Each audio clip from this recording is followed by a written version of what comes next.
बच्चों स्टार्ट करते हैं concept of pseudo force. Concept of pseudo, नाम ही है pseudo force, non real force है ना, एक वर्चुअल फोर्स सूडो फोर्स, ठीक है।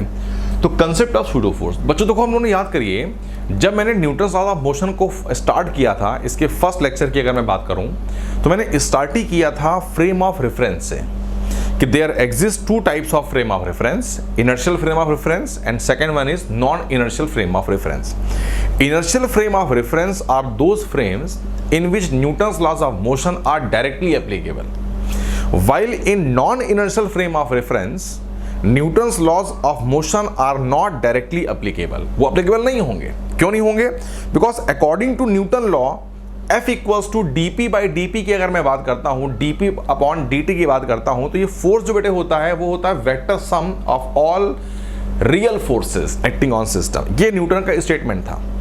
तो अगर मैं केवल रियल सोर्सेज को डिस्कस करूंगा तो क्यों हमारा Newton second law inertial frame में तो होल्ड कर जाएगा, बट जैसे ही फ्रेम नॉन इनर्शियल आएगा, कौन से फ्रेम होते हैं नॉन इनर्शियल, हम बता चुके थे आप लोगों को, acceleratory frame of reference are known as non inertial frame of reference. अगर ऑब्जर्वर जो प्रॉब्लम को डिस्कस कर रहा है, सॉल्व कर रहा है, अगर वो किसी एक्सीलरेटरी फ्रेम में बैठ करके प्रॉब्लम को सॉल्व करेगा तो फिर वो केवल अगर F equal to dp upon dt में केवल रियल फोर्सेस का वेक्टर सम करके अप्लाई करेगा तो रिजल्ट रियल लाइफ से मैच नहीं कर पाएगा। एग्री करते हैं? ठीक है ना। हाँ, अगर ऑब्जर्वर का फ्रेम नॉन इनर्शियल होगा तो ऑब्जर्वर को रियल फोर्सेस के साथ साथ एक नॉन रियल, एक सूडो फोर्स अपीयर होता है, फील होता है, एक्सपीरियंस करता है, उसको बोलते हैं हम लोग सूडो फोर्स।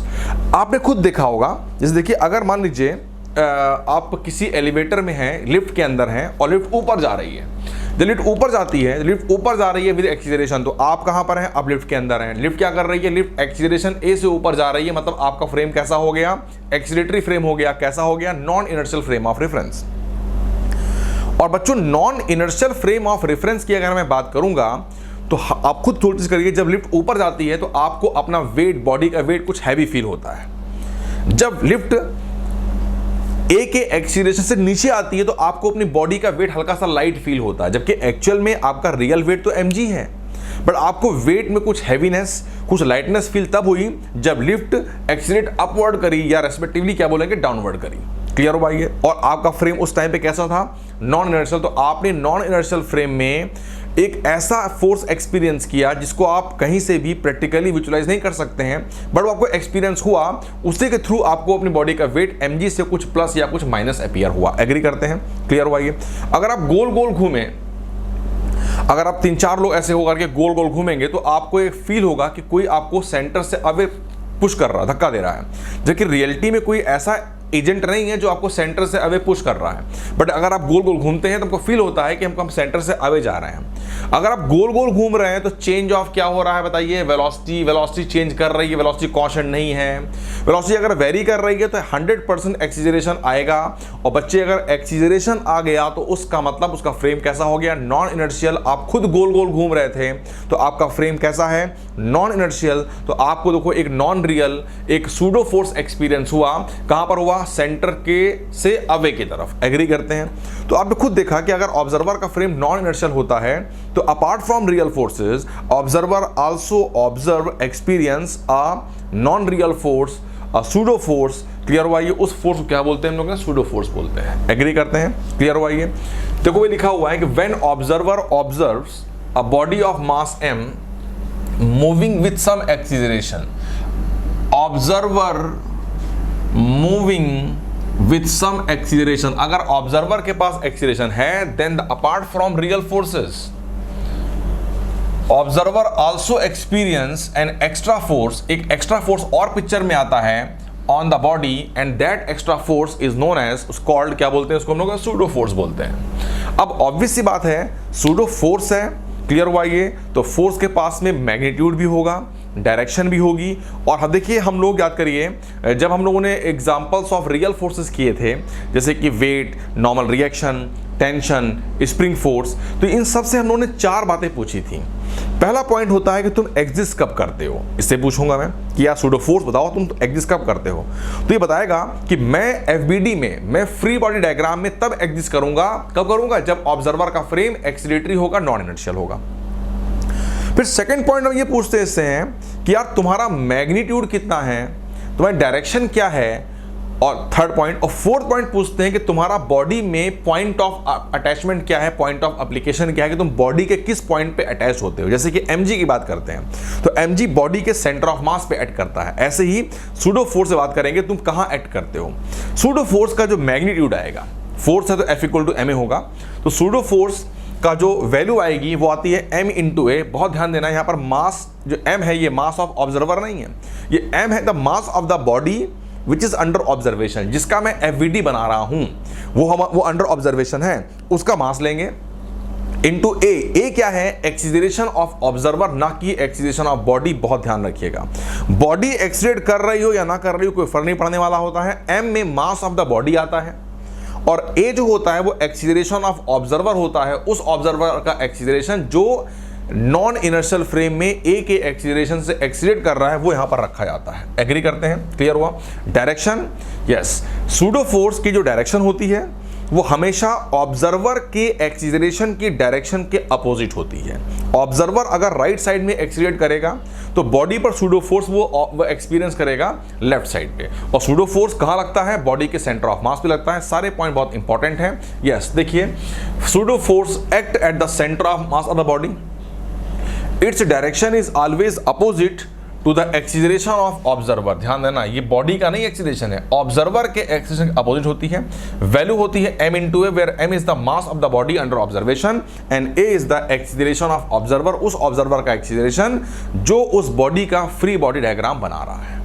तो ये मैंने फिनिश किया आपको theory of pseudo force. But pseudo force इतना आसान नहीं होता है, सूडो फोर्स थोड़ा टाइम टेकिंग होता है, देर में आता है और वन टाइम में बहुत कम बच्चों को आ पाता है।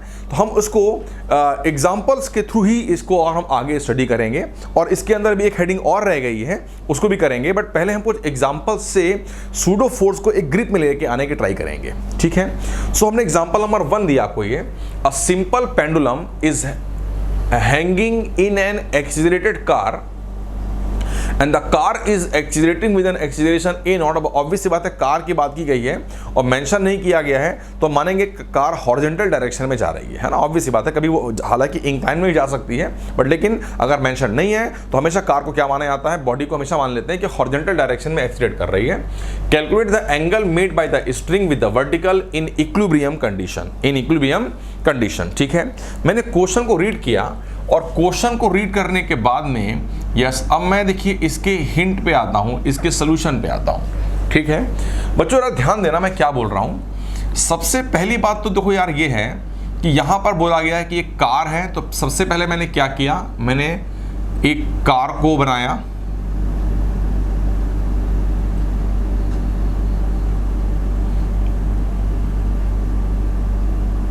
ठीक है, ये कार बनी हुई है और ये कार हॉरिजॉन्टल डायरेक्शन में एक्सीलरेट कर रही है, ठीक है।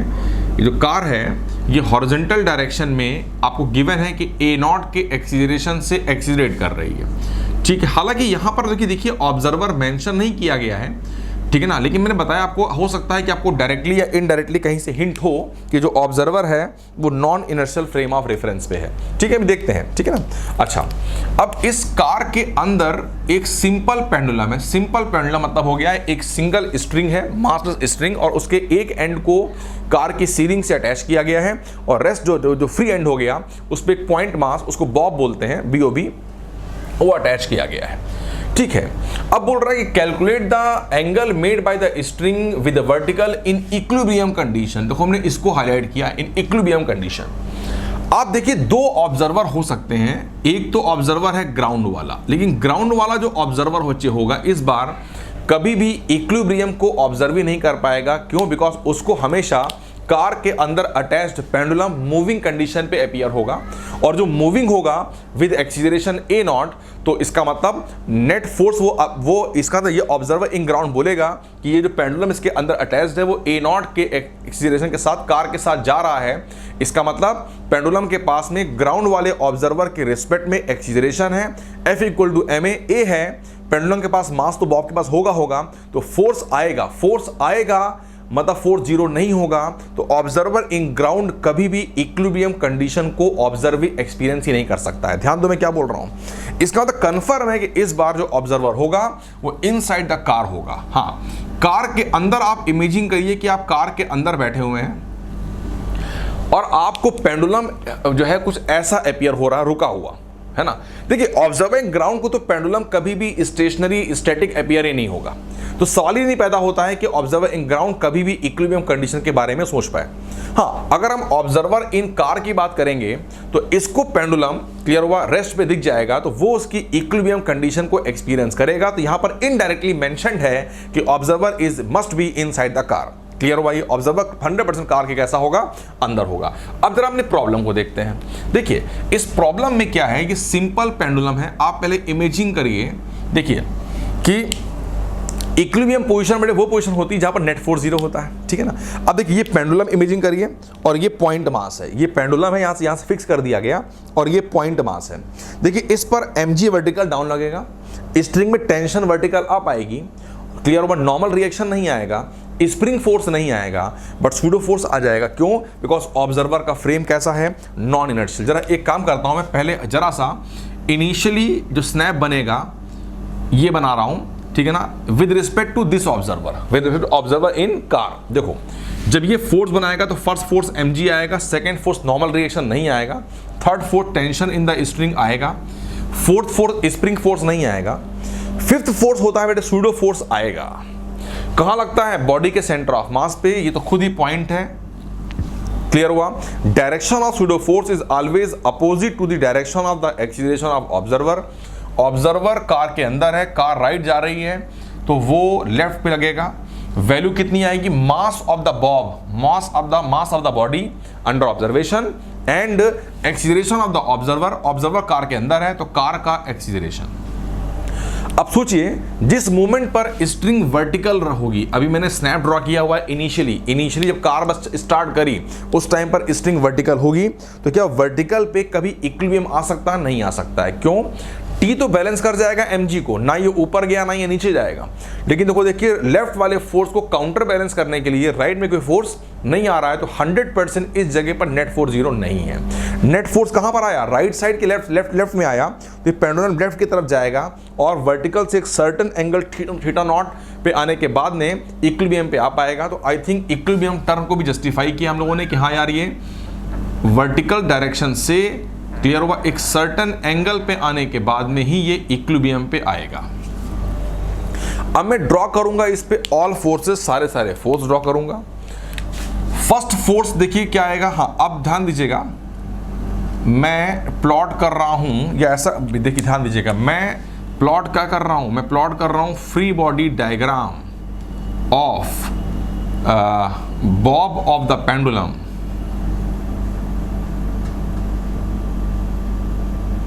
यस, ये बात बताना बहुत जरूरी है कि इस बार इज विद रिस्पेक्ट टू 100% क्या हो गया, ऑब्जर्वर इन कार, ये बताना पड़ेगा with respect to observer in car. ये तो बहुत जरूरी है बिकॉज भाई ऑब्जर्वर इन कार ही जो होगा वही इसके क्लियर हुआ इक्विलिब्रियम को ऑब्जर्व कर सकता है। जैसे ऑब्जर्वर इन कार की बात करूंगा तो चलिए मैं इसके एफबीडी को चलो यहीं बना देता हूं, एक ही बात है, ठीक है। आप इसको इसके नीचे प्लॉट करिएगा, मैं यहीं प्लॉट कर देता हूं। पहला फोर्स बेटे क्या आएगा, mg, दूसरा फोर्स नॉर्मल तो नहीं आएगा, थर्ड फोर्स टेंशन आएगा, टेंशन टी बॉडी से अवे लगेगी, बॉडी ये है इस बार पॉइंट मास, इससे अवे लग गई along the length of the string. और नेक्स्ट फोर्स बेटे क्या आएगा, pseudo force. Pseudo force body के सेंटर ऑफ मास पे लगेगा, वो खुद ही एक पॉइंट है सेटा, और डायरेक्शन जो आएगी वो ऑब्जर्वर के एक्सीलरेशन राइट के अपोजिट। वैल्यू आएगी मास of the body m into acceleration of observer, तो m इंटू a नॉट आ गया। अब क्या किसी फोर्स को ब्रेक किया जाएगा, मैं बता चुका था। उन फोर्सेस को कभी ब्रेक नहीं करते हैं जो एक्सपेक्टेड डायरेक्शन ऑफ मोशन के अलोंग हो या उसके परपेंडिकुलर हो। अब अगर ये इक्विलिब्रियम पे है तो इसका एक्सपेक्टेड मोशन होगा लेफ्ट साइड में, बिकॉज सूडो फोर्स कहाँ लग रहा है, पीछे लग रहा है, तो लेफ्ट जाना चाहेगा। तो जितने फोर्स से लेफ्ट मतलब यानी कि हॉरिजॉन्टल लाइन पे होंगे और जो उसके परपेंडिकुलर होंगे उनको ब्रेक नहीं करेंगे। तो देखो देखिए mg और m इंटू a नॉट को ब्रेक नहीं करेंगे। t ना तो हॉरिजॉन्टल डायरेक्शन पे आ रहा है ना उसके नॉर्मल डायरेक्शन पे आ रहा है, तो डेफिनेटली मैं t को रिजॉल्व करूंगा। अब देखिए ये दोनों पैरेलल बनी हुई हैं, theta and theta alternate angle. इधर की तरफ जहां थीटा होगा वहां पर टी का कौन सा पार्ट बेटे आ गया, टी कॉस थीटा, और इधर की तरफ जो पार्ट आ गया that is T sine theta, T cancel कर गया। एग्री करते हैं, इक्विलिब्रियम पे है, रुका हुआ है, तो राइट फोर्स इक्वल टू क्या आएगा, left force, vertical up force equal to vertical down force. ठीक है, तो बताइए अगर मैं इसके इक्विलिब्रियम को डिस्कस करूंगा तो T into sine of theta yes should be equal to m into A naught, first equation, and vertical up force T into cos of theta equal to vertical down force mg। Clear हुआ? Now dividing equation number 1 by 2, 1 और 2 को हमने divide कर दिया, T से T cancel कर गया, यहां से tan थीटा इक्वल्स टू आ गया ए नॉट बाई जी आ गया। ठीक है, theta is the angle made by the string with the vertical, तो थीटा आ गया tan inverse A naught by G. और यहाँ से आपने देखा कि इस प्रॉब्लम में तो हमको सूडो फोर्स की नीड थी, बिकॉज इक्विलिब्रियम को डिस्कस हमेशा ऑब्जर्वर इन कार ही कर सकता है, बिकॉज ऑब्जर्विंग ग्राउंड को तो कभी भी वो किसी कीमत पे इक्विलिब्रियम पे अपियर नहीं होगा। तो यहाँ पर ध्यान देने की बात है, FBD of the bob of the pendulum with respect to observer in car, इसी से क्लियर हो गया कि सूडो फोर्स पिक्चर में आएगा। अब बच्चों एग्जाम्पल नंबर 2 देखता हूं मैं। Block of mass 1 kg, this is a block having mass 1 kg, is kept on a tilted floor of a lift moving down with the acceleration of 3 meter per second square. If the block is released from rest, block को rest से release किया गया, ठीक है ना, and as shown in figure, what will be the time taken by the block to reach the bottom? What will be the time taken by the block to reach the bottom? Agree करते हैं? Observer मतलब basically block को ground bottom तक पहुंचने में कितना time लगेगा ये फाइंड करना है। ठीक है, रिलीज फ्रॉम रेस्ट, ठीक है ना, इट इज क्या लिखा देखो, हुआ लिखा हुआ है रिलीज फ्रॉम रेस्ट। अब बच्चों ये देखो ध्यान दीजिए, ऑब्जर्वर इन ग्राउंड जो होगा उसको तो हमेशा ये मूविंग ही अपीयर होगा, बिकॉज ये पूरा पूरा केबिन जो है वो 3 मीटर पर सेकेंड स्क्वायर के एक्सीलरेशन से डाउन जा रहा है, तो नेचुरली इसकी स्पीड लगातार डाउनवर्ड क्या कर रही है, इंक्रीज कर रही है। ठीक है, तो उसको तो हमेशा इसके इस ब्लॉक के पास में स्पीड अपीयर होगी। अब बोला ही गया है कि इसको रिलीज किया गया रेस्ट से, और दूसरी बात यह है कि जो ऑब्जर्वर इस लिफ्ट के अंदर होगा वो चेक कर लेगा कि देखो ए इसको यहां से लेकर के यहां आने का, क्लॉक को ऑन किया और जैसे पहुंचा बॉटम में क्लॉक को ऑफ करा, देखा यार ये टाइम आ गया। एग्री करते हैं? तो इसके पूरे पूरे मोशन को देखो, इस पहली बात तो रिलीज फ्रॉम रेस्ट से हमको एक हिंट मिला कि यार observer must be inside the lift. दूसरा देखिए, दूसरा हिंट कहां से मिला हम लोगों को, उसने ये बोला कि भाई देखिए टाइम टेकन निकालना है टू रीच द बॉटम। तो ज्यादा कंफर्टेबल हम तब होंगे जब ब्लॉक को हम इस लिफ्ट के अंदर देखेंगे कि यहां से स्टार्ट किया, बॉटम में पहुंचा, मैंने टाइम इंटरवल नोट कर लिया, आंसर लिखा दिया। एक इसमें हिंट और भी है, देखो ध्यान दो, अगर हम ग्राउंड वाले ऑब्जर्वर की बात करेंगे तो एक्चुअल में ग्राउंड वाले ऑब्जर्वर को ये ब्लॉक इधर और नीचे भी आता अपीयर होगा। देखिए ये इधर भी जाएगा, समझिए एक्चुअल में ग्राउंड पे अगर आप होंगे तो आपको कुछ ये ऐसे नहीं आएगा, ये साथ में नीचे भी आएगा, ऐसा आता अपीयर होगा, जबकि इसको स्लाइड इस पे करना है लेकिन वो इसका मोशन इसको ऐसा अपीयर होगा। और जो ऑब्जर्वर लिफ्ट के अंदर है उसको डायरेक्ट, अगर हम मान लीजिए अपने ऑब्जर्वर को इस लिफ्ट के अंदर ही एज्यूम कर लेते हैं कि मैं ये मान लेता हूं कि जो ऑब्जर्वर है वो इनसाइड द एलिवेटर है, लिफ्ट के अंदर ही यहीं पर है अगर, तो पहली बात तो इसको रेस्ट से रिलीज होगा, ये भी अपीयर हो जाएगा। दूसरा बात देखिए, इसको इस ऑब्जर्वर को इसका मोशन डायरेक्टली इंक्लाइन प्लेन पे अपीयर होगा, और उस इंक्लाइन प्लेन की लेंथ भी देखो, देखिए जितने की लेंथ ट्रेवल करेगा कितना करेगा 2.1, और अगर हम ऑब्जर्वर ग्राउंड पे ले लेंगे तो वो 2.1 ट्रेवल नहीं करेगा। क्यों? एक्चुअल में ये 2.1 है, साथ में इतने में सिस्टम में कुछ नीचे आ जाएगा, तो वो यहां से देखिए अगर रुका हुआ होता, आप इमेजिन करिए आप ग्राउंड पे हैं तो इतना अगर रुका हुआ होता ये लिफ्ट, ये तो ग्राउंड वाला ऑब्जर्वर बोलेगा 2.1 चलेगा, लेकिन ग्राउंड वाले ऑब्जर्वर को दिख रहा है कि इसके साथ साथ ये लिफ्ट नीचे भी आ रही है, तो लिफ्ट भी उतने टाइम में कुछ नीचे आ जाएगी, तो ये यहां से इधर जाएगा, तो मेरे को ये लेंथ 2.1 से बड़ी होगी, इसको भी फाइंड करना पड़ेगा। बात समझ में आ रही है? तो ज्यादा कंफर्टेबल क्या हो गया कि अगर आप ऑब्जर्वर को लिफ्ट के अंदर ले आइए तो ऑब्जर्वर इन लिफ्ट को इस बॉडी का मोशन वन डायमेंशन में स्ट्रेट लाइन में अपीयर होगा और कितना ये डिस्प्लेस करेगा, टॉप से बॉटम आने में 2.1 करेगा। तो इसके लिए इक्वेशन ऑफ मोशन हर चीज को अप्लाई करना ऑब्जर्वर इन ग्राउंड के रिस्पेक्ट में ज्यादा कंफर्टेबल है। इसका मतलब यहां पर हम अपने ऑब्जर्वर को ग्राउंड की जगह पर अगर हम एलिवेटर पे लेके आ जाएंगे तो उससे ज्यादा चीजें कंफर्टेबल हो जाएंगी। दूसरा बच्चों, हर चीज रिलेटिव होती है। Velocity, displacement, acceleration, force, momentum, हर चीज रिलेटिव है। मतलब ऑब्जर्वर ग्राउंड अलग इंटरप्रेट करेगा, ऑब्जर्वर इन लिफ्ट अलग करेगा। टाइम जो होता है बहुत इंपॉर्टेंट पॉइंट है, time is always frame independent. Yes, time को हम चाहे ग्राउंड फ्रेम से निकालें, किसी दूसरे इनर्शियल फ्रेम से निकालें, किसी नॉन इनर्शियल फ्रेम से काउंट करेंगे, टाइम जो होगा उस जर्नी का वो एग्जैक्टली सेम का सेम आएगा। और टाइम ही पूछ रहा है तो यहां पर मैं ऑब्जर्वर को चाहे ग्राउंड में कर लूं चाहे लिफ्ट के अंदर कर लूं, अरे फाइनल रिजल्ट में कोई फर्क नहीं पड़ेगा। क्लियर हुआ ये? तो बेटर है आप ऑब्जर्वर को यहां पर ले आइए। तो मैंने बताया पहले आप लोगों को किस तरह से हमने यहां डिस्कस किया कि ऑब्जर्वर को हमको लिफ्ट के अंदर लेकर के आना पड़ेगा। ठीक है। अब बच्चों क्या है कि मैं इस ब्लॉक का एफवीडी प्लॉट करूंगा with respect to observer in lift. ध्यान दीजिएगा। तो मैंने इसके सेकंड क्वेश्चन के मैं सॉल्यूशन पे आ रहा हूं।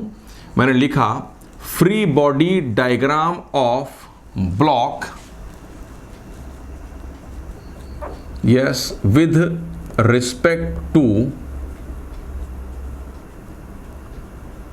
observer in lift।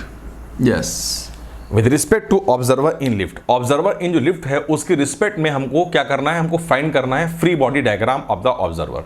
मैं बनाता हूं और यहां पर तो लिखा ना with respect to observer in lift. यहीं से क्लियर हो गया कि ऑब्जर्वर का जो फ्रेम था वो नॉन इनर्शियल था। ठीक है, तो अब ऑब्जर्वर लिफ्ट के अंदर ही है, किसी जनरल मूवमेंट पे ये ऑब्जर्वर लिफ्ट के अंदर है और इसका एफवीडी प्लॉट कर रहा है। ये वाला एंगल आपको 37 डिग्री गिवन है। अब एफवीडी का क्या होगा step? First step, draw all forces real as well as pseudo. यहाँ सूडो फोर्स भी आ जाएगा। अगर हम सूडो फोर्स को काउंट नहीं करेंगे तो Newton second law properly apply नहीं हो पाएगा। First force is mg। Clear हुआ? इस बॉडी का मास 1 है तो mg 1 इंटू जी आ गया। सेकेंड फोर्स नॉर्मल रिएक्शन, ये ऐसे आएगा। थर्ड फोर्स टेंशन नहीं आएगा। फोर्थ फोर्स स्प्रिंग फोर्स नहीं आएगा। फिफ्थ फोर्स बेटे होता है सूडो फोर्स आएगा। सूडो फोर्स बॉडी के सेंटर ऑफ मास पे लगता है। पहली बात तो सूडो फोर्स की डायरेक्शन जो आती है हमेशा ऑब्जर्वर के एक्सीलरेशन के अपोजिट। ऑब्जर्वर लिफ्ट के अंदर है, लिफ्ट डाउन जा रही है तो इसका मतलब सूडो फोर्स जो आएगा उसकी डायरेक्शन ऑब्जर्वर के एक्सीलरेशन के अपोजिट ऊपर लगेगी। वैल्यू कितनी आएगी? Mass of body 1 into acceleration of observer 3। बच्चों क्लियर हो गया? ये आ गया। इसके बाद नेक्स्ट फोर्स आता है फोर्स ऑफ फ्रिक्शन। सरफेस के बारे में कुछ मेंशन नहीं किया गया है। सरफेस कैसी मानी जाएगी? स्मूथ मानी जाएगी, फ्रिक्शनलेस मानी जाएगी। फ्रिक्शन एब्सेंट है, नहीं आएगा। सारे फोर्सेस आ गए। अब देखिए ये कहां मूव कर रहा है, ये डाउन जाएगा विद एक्सीलरेशन a। तो इसका मतलब जो फोर्सेस इस डायरेक्शन पे आएंगे और जो इसके नॉर्मल आएंगे, ये देखो n आ रहा है, उसको रिजॉल्व नहीं करेंगे। यहां पर mg और m इंटू a दोनों ही फोर्सेस ना तो एक डायरेक्शन ऑफ मोशन के अलोंग है ना उसके परपेंडिकुलर है। हमको उनको ब्रेक करना पड़ेगा कंपोनेंट्स में। मैंने कई बार कराया, आपको हुआ था कि अगर ये थीटा होता है तो mg का एंगल नॉर्मल लाइन से थीटा बन जाता है। मैंने कई बार प्रूव भी किया, इसको हुआ है 37 डिग्री बन जाएगा। तो इधर की तरफ बेटे क्या आ जाएगा? ये आया, कितना आया? mg 1g cos of 37 degree और इसका साइन वाला कंपोनेंट इधर की तरफ आएगा, ये आएगा mg साइन ऑफ 37 डिग्री और mg कैंसिल कर गया। ठीक है, इसके बाद देखो बच्चों, अगर ये देखो, देखिए ये वाला एंगल भी 37 डिग्री ही आ जाएगा। तो इसका 3 न्यूटन का भी एक कंपोनेंट इधर की तरफ आएगा, ये आएगा 3, यहाँ थीटा है सॉरी, तो यहाँ पर कॉस आ जाएगा, तो 3 कॉस ऑफ 37 डिग्री। अब इसका जो साइन वाला पार्ट आएगा वो कॉस के नॉर्मल, इसको बीच में करना होगा तो ये ऊपर की तरफ आ जाएगा। ये आपका आ गया 3 का साइन ऑफ 37 डिग्री, ये 3 भी कैंसिल हो गया। अब देखिए सारे फोर्सेस या तो along the direction of motion है या उसके परपेंडिकुलर है। एग्री करते हैं हम? Newton second law of motion apply करते हैं along the direction of motion. ठीक है ना? ये डाउन जा रहा है विद एक्सीलरेशन, तो इस लाइन के अलोंग 2 फोर्स आ रहे हैं। इसका एरो इससे मैच कर रहा है तो mg, तो 1g sine of 37 degree plus sine से आएगा माइनस साइन से आएगा 3 sine of 37 degree equal to m 1 है इंटू ए। अब बेटे ये जो a आया ये acceleration of the block with respect to observer inside the lift आया हुआ है, ये ध्यान देना है हम लोग। ये ऑब्जर्वर वो ऑब्जर्वर जो लिफ्ट के अंदर है उसने इस एक्सीलरेशन को कैलकुलेट किया हुआ है, ठीक है। g की वैल्यू 10 होती है, 10 साइन 37 और ये बेटे कितना हो गया भाई ऐसे कर ली 10 और साइन 37 होता है 3/5 माइनस 3 इंटू 3/5 एग्री करते हैं इक्वल्स टू m इंटू ए, यहाँ से a आ गया। देखिए एक्सीलरेशन जो आया वो आ गया 30 और ये -7, ठीक है, कितना हो गया 21/5 मीटर पर सेकेंड स्क्वायर ये आया। ये बेटे देखो, देखिए एक्सीलरेशन जो आया है वो कांस्टेंट आया हुआ है, वैल्यू भी कांस्टेंट है और इस ऑब्जर्वर को डायरेक्शन भी सेम मिलेगी, तो ये अप्लाई कर सकता है इक्वेशन ऑफ मोशन और टाइम फ्रेम पे डिपेंड करता नहीं है। तो लिख दीजिए भाई applying equation of motion. Yes, मैंने क्या करा, हमने अप्लाई किया applying vector s equal to vector ut plus का half vector a into T square. हाँ, ये हम अप्लाई कर रहे हैं yes with respect to observer in lift, with respect to observer in lift, ये ऑब्जर्वर इन लिफ्ट की respect में ही होगा, ठीक है। अब बच्चों बात करते हैं डिस्प्लेसमेंट की। तो डिस्प्लेसमेंट जो होगा बच्चे देखो ध्यान दीजिएगा, ये सब चीज displacement of the block with respect to observer in lift, initial velocity of the block with respect to observer in lift, acceleration of the block with respect to observer in lift. In displacement of the block with respect to observer in lift इस क्या आएगा, देखो देखिए 2.1 metre, कितना आएगा 2.1 metre. Clear हुआ ये। हाँ, अगर आप इंक्लाइन डाउन को नेगेटिव मान लेते हैं तो ये माइनस साइन पे आ जाएगा। Initial velocity of the body with respect to observer in lift 0 हो गया, हाफ ए। अब मैंने अगर इंक्लाइन डाउन को नेगेटिव एक्स एक्सिस दे रखा हुआ है तो फिर एक्सीलरेशन की जो वैल्यू भी इसके इंक्लाइन डाउन आ रही है तो उसका साइन भी माइनस का 21/5 आएगा। अगर आप इंक्लाइन डाउन को पॉजिटिव मान लेंगे तो ये भी पॉजिटिव आएगा, ये भी पॉजिटिव आएगा, कोई फर्क नहीं पड़ने वाला है, इंटू टी स्क्वायर। क्लियर हुआ। ये सॉल्व कर लेंगे, यहाँ से t की वैल्यू आ गई 1 सेकेंड, तो 1 सेकेंड में ये, और टाइम जो होता है वो फ्रेम डिपेंड करता नहीं है, तो 1 सेकेंड में ये जो ब्लॉक होगा वो टॉप से उस इंक्लाइन प्लेन के बॉटम पे पहुंच जाएगा। चाहे हम ऑब्जर्वर कोई सी को भी ले लेंगे सेम आंसर आएगा, बट कंफर्टेबल हो गया हमारे लिए ऑब्जर्वर इन लिफ्ट के रिस्पेक्ट में और कंफर्टेबल हो गया। ठीक है बच्चों, ये हमने एग्जांपल नंबर 2 कर लिया। एक एग्जांपल और करते हैं, उससे थोड़ा सा और भी कमांड आएगा। तो मैं एग्जांपल नंबर, ये तो हमने 1 कर लिया, अब हम एग्जांपल नंबर 2 की बात करते हैं। ठीक है, सॉरी एग्जांपल नंबर 2 कर लिया, अब हम एग्जांपल नंबर 3 की बात करते हैं। एग्जांपल नंबर 3, ठीक है। देखिए थर्ड एग्जांपल की बात करते हैं, ध्यान दीजिएगा। मेरे को तो बताना है कि सबसे पहले ये प्रॉब्लम सूडो फोर्स पर बेस्ड क्यों है, बिकॉज आज अगर मैं बताता नहीं भी हूं तब भी आपको पता है कि सूडो फोर्स करा रहा हूं मैं, तो सर जो भी एग्जांपल देंगे वो सूडो फोर्स पर बेस्ड होंगे। बट एग्जाम टाइम पे तो आपको चेक करना पड़ेगा ना कि यार खुद वेरीफाई करना पड़ेगा यार कि सूडो फोर्स से करना बेटर रहेगा, इनर्शियल फ्रेम से करना रहेगा या नॉन इनर्शियल से करना बेटर रहेगा। तो उसके लिए फील आपको आनी चाहिए। क्वेश्चन पढ़ता हूं, calculate the magnitude of the force, ये फोर्स रखा हुआ है, required to keep the smaller block stationary with respect to the wedge। और आगे लिखा हुआ है कि एज्यूम करिए कि all the surfaces are frictionless, that means there is no friction between the block and the wedge and also there is no friction between the wedge and the floor। Wedge और floor के बीच में भी कोई friction नहीं है। इसका मतलब ये हुआ कि माइन्यूट सा फोर्स भी अगर मैं इस वाले वेज पे अप्लाई करूंगा तो इसके काउंटर में सरफेस से फ्रिक्शन नहीं आ रहा है, तो ये वेज इंस्टेंटेनियसली तुरंत क्या होगा, राइट साइड में एक्सीलरेट करेगा। कोई डाउट नहीं होना चाहिए इसमें। ये 100% क्या करेगा, मूव कर देगा और हॉरिजॉन्टल राइट डायरेक्शन में क्या करेगा, ये एक्सीलरेट करेगा। तो ऑब्जर्वर इन ग्राउंड, सबसे पहले मैं क्या करता हूं, इस प्रॉब्लम को, इसके डायग्राम को रिफ्रेम करता हूं पहले फिर से। ये वेज हो गया, इस पे अटैच्ड ये एक ब्लॉक है having mass small m and the mass of the ways is capital M और ये एंगल थीटा गिवन है। सरफेस बेटे फ्रिक्शनलेस है तो नेचुरल सी बात है, जरा सा भी माइन्यूट सा भी फोर्स अगर आएगा तो ये वेज वाला सिस्टम 100% इस सरफेस पे स्लिप कर जाएगा, मूव कर जाएगा, बिकॉज इसके काउंटर में कोई भी फोर्स नहीं आ रहा है, फोर्स ऑफ फ्रिक्शन नहीं आ रहा है। तो डेफिनेट सी बात है ये सिस्टम जो होगा वो ये राइट साइड में पक्का मूव करेगा। राइट साइड में जब मूव करेगा तो आप ध्यान दो, ऑब्जर्वर इन जो ग्राउंड होगा उसको तो ये वाला ब्लॉक कभी भी स्टेशनरी अपीयर ही नहीं हो सकता है।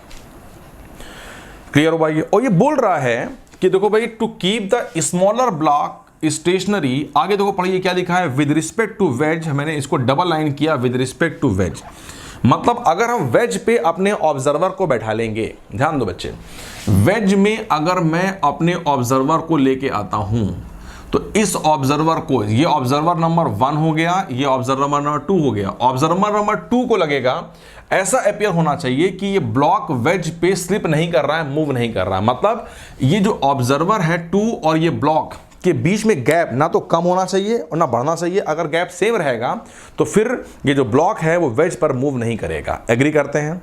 तो बताइए, ब्लॉक का वेज पे मूवमेंट ना हो ये कौन देख पाएगा? ऑब्जर्वर इन ग्राउंड या ऑब्जर्वर इन वेज? वेज वाला बता पाएगा। देखो यार, मेरे में वो ब्लॉक में गैप चेंज कर रहा है, मतलब मैं वेज पे हूं तो ये ब्लॉक वेज के रिस्पेक्ट में स्लिप कर रहा है। अगर मैं बोलेगा नहीं मेरे में और ब्लॉक में गैप चेंज नहीं कर रहा है और मैं इटसेल्फ वेज पे हूं तो वेज मेरे रिस्पेक्ट में, वेज के रिस्पेक्ट में ब्लॉक ये डिस्प्लेस, ये मूव नहीं कर रहा है। एग्री करते हैं? क्लियर है बच्चे?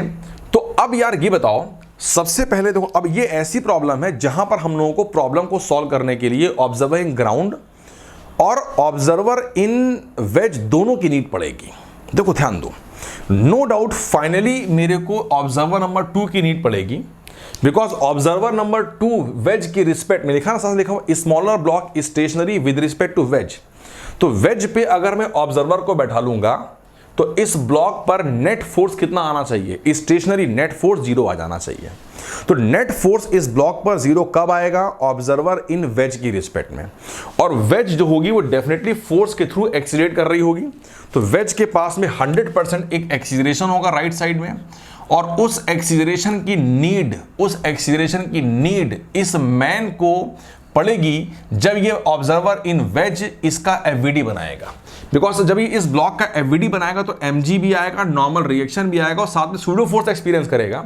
सूडो फोर्स की वैल्यू क्या होती है? Mass of the body small m हो गया, एंड एक्सीलरेशन ऑफ ऑब्जर्वर कहां पर है? वेज पे है, तो वेज के एक्सीलरेशन की नीड पड़ेगी।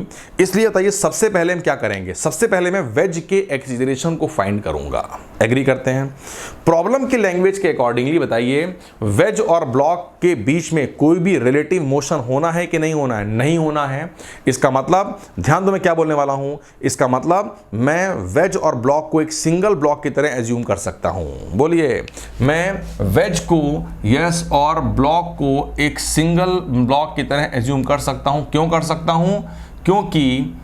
क्योंकि दोनों के बीच में जो, देखिए ये सिंगल तब मान सकते हैं जब दोनों का डिस्प्लेसमेंट, दोनों की वेलोसिटी, दोनों का एक्सीलरेशन ऑब्जर्वर इन ग्राउंड के रिस्पेक्ट में सेम हो। ये वेज की सरफेस है, ये ब्लॉक है। एक्चुअल प्रॉब्लम ऐसी होगी, देखिए जब ये मूव करेगा तो ऐसे मूव करेगा। फिर से देखिए, एक्चुअल प्रॉब्लम ऐसी होगी, ये ब्लॉक होगा ना, ये स्लिप डाउन करेगा ना ये ऊपर आएगा, ये रुका रहेगा और ये आगे की तरफ चला जाएगा। ठीक है, इसका मतलब देखिए ऑब्जर्वर इन ग्राउंड क्या बोलेगा? जितना डिस्प्लेस गिवन टाइम में वेज करेगा उतना ही डिस्प्लेस ये ब्लॉक भी करेगा। क्लियर हो? ना उससे कम ना उससे ज़्यादा। इसका मतलब इसको हम एक सिंगल ब्लॉक की तरह ट्रीट कर सकते हैं। क्लियर हुआ बच्चे ये? ठीक है, तो सबसे पहला काम क्या हुआ हमारा? इसके सोल्यूशन की बात करेंगे तो पहले हम निकाल लेंगे to calculate the acceleration of block plus wedge, because block और वेज दोनों का सेम आएगा। तो to calculate the acceleration of block plus wedge, हाँ यहां पर दो ऑब्जर्वर है, बताना पड़ेगा with respect to observer in ground. Ground वाले ऑब्जर्वर के रिस्पेक्ट में मेरे को फाइंड करना है एक्सीलरेशन विद रिस्पेक्ट टू। बोला गया साफ साफ कि भाई acceleration with respect to observer in ground. ठीक है, ऑब्जर्वर इन ग्राउंड की रिस्पेक्ट में हमें फाइंड करना एक्सीलरेशन है और दोनों के डिस्प्लेसमेंट वेक्टर सेम होंगे तो हम इसको एक सिंगल ब्लॉक की तरह ट्रीट कर सकते हैं। और जब हम सिंगल ब्लॉक की तरह ट्रीट करते हैं तो उन दोनों के बीच में जो कॉन्टेक्ट फोर्सेस आते हैं वो नेट कैंसिल कर जाएंगे। क्यों? बिकॉज इस वाले ब्लॉक पर इसका वेज का नॉर्मल अगर ऊपर आएगा तो ये वाला ब्लॉक इस वेज पे एग्जैक्टली उतना ही एन लगाएगा अपोजिट, तो दोनों कैंसिल कर जाएंगे। इसलिए सिंगल ब्लॉक मानने में कभी भी इन दोनों के बीच के जो म्यूचुअल फोर्स होंगे वो कभी काउंटर नहीं होंगे। तो इस कंपोजिट ब्लॉक की बात करूंगा तो इस पर एक फोर्स F अप्लाई होगा और इस कंपोजिट ब्लॉक का मास हो गया m + m, और ये कंपोजिट ब्लॉक राइट साइड में जाएगा विद एक्सीलरेशन a। मैं इसका बनाऊंगा FBD, ड्रॉ करूंगा ऑल फोर्सेस। पहला फोर्स आ गया mg, कितना हो गया capital M + small m × g। Next force normal reaction ये आएगा, और एक फोर्स तो मैनुअली अप्लाई हो ही रहा है, इसके अलावा tension, spring force, pseudo force कुछ भी नहीं आएगा। ये सारे फोर्सेस आ गए, ठीक है ना। अब देखिए किसी भी फोर्स को हमको रिजॉल्व नहीं करना पड़ेगा बिकॉज सारे फोर्सेस या तो along the direction of motion है और या उसके नॉर्मल है, ठीक है। बस हमें क्या करना है, अब हमें सिंपल इक्वेशन को नोट कर देना है। तो इक्वेशन मैं लिखता हूं, ठीक है। इक्वेशन अप्लाई होती है अलोंग द मोशन, एक ही फोर्स लग रहा है, सपोर्ट कर रहा है, F = m कितना हो गया m + m × a। तो यहां से कंपोजिट सिस्टम का हमारे पास में एक्सीलरेशन आ गया F / m + m। एग्री करते हैं? यस। अब हम क्या करेंगे, अब मेरे को इस वेज का एक्सीलरेशन मिल चुका है, अब हम अपने ऑब्जर्वर को वेज पे बैठा देंगे। क्लियर हुआ ये? ठीक है, यस। अब हम क्या लिखते हैं, फ्री बॉडी। नेक्स्ट स्टेप हमारा क्या बन गया, FBD, free body diagram of block, because block को वेज की रिस्पेक्ट में कैसा होना है, स्टेशनरी। तो FBD of the block with respect to observer in wedge. Yes, observer और with respect to observer in wedge, ये हमारे लिए सबसे इंपॉर्टेंट, बिकॉज वेज वाले की रिस्पेक्ट में हिंट किया गया है कि वो स्टैटिक होना चाहिए। तो इस बार मैंने ब्लॉक का FBD बनाया, तो ब्लॉक से डायरेक्टली अटैच्ड ये वेज आ रही थी और इसका आपको ये एंगल थीटा गिवन है, ठीक है। और ये ऑब्जर्वर ये है जो इसका FBD बनाएगा, और सिस्टम इटसेल्फ जो है वो हॉरिजॉन्टल डायरेक्शन में एक्सीलरेट कर रहा है। अब ये ऑब्जर्वर इसका बनाएगा FBD। पहला फोर्स आएगा mg, दूसरा फोर्स स्मॉल mg, दूसरा फोर्स आएगा normal reaction, third force tension नहीं आएगा, स्प्रिंग फोर्स नहीं आएगा, सूडो फोर्स आएगा, बिकॉज इस बार ये वेज पे है और वेज के पास एक्सीलरेशन है, तो सूडो फोर्स आएगा। सूडो फोर्स की डायरेक्शन हमेशा ऑब्जर्वर यानी कि वेज के एक्सीलरेशन के अपोजिट लेफ्ट साइड पे आएगी। Value mass of body under observation, small m का बन रहा है, तो स्मॉल m × एक्सीलरेशन a, और a की वैल्यू को मैं रख दूंगा, ठीक है। अब देखो यार, नो डाउट इसको इस बार इस ब्लॉक को इसकी रिस्पेक्ट में एक्सीलरेट नहीं करना है।